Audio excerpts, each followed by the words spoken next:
Another weekend, another gala na naman. Hi, this is Yani, Ilocana, living in Pampanga. We found a cafe na pet-friendly, has great food, and comes with a mini golf course.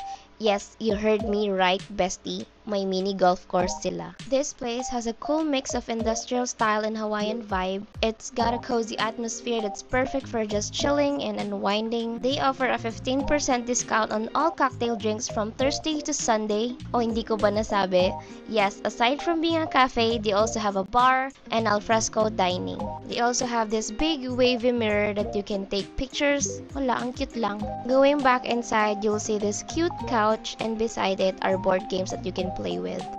And let me tell you, bestie, the food here is amazing. They've got a menu full of delicious options that you won't want to miss. Here's the menu. You can just pause the video para makita niyo yung food and drinks that they offer. For the drinks, we got the tropical passion fruit and white mocha na ang sarap, bestie. So refreshing pa. And for the food, we got the chicken pesto. The seller nila is the poutine. I tried it and it's super worth it. And we also got the double down, which is chicken breast, bacon, cheese, and fries on the side. Marami ang serving nila, bestie, so mabubusog ka talaga and hindi siya ganon kamahal. Pinatry namin kay Nami yung chicken pesto. Syempre yung chicken lang, which she really liked. So 10 out of 10 daw yan. Isang kagat, lunok lahat. Nami. La, mami, di mo ako bibigyan. Sarap naman yan.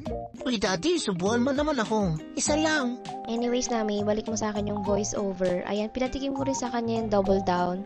And super gustong-gusto niya yun kasi nga chicken.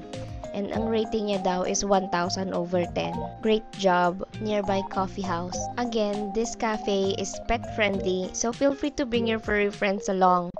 And for some extra fun, they have a mini golf course right here. Syempre, I tried it. Unfortunately, kahit ilang beses ako mag-try, ayaw talagang pumasok sa unang course. Yung pangalawang course, which is yung mahaba dun sa kaliwa, pumasok naman kasi nga may mga edges which pwede ako mag-try kahit ilang beses. And ito si Nami, ang aking number 1 fan / my only audience, na na-board pa. And that's it for today. Hope to see you on our next gala. Okay, bye!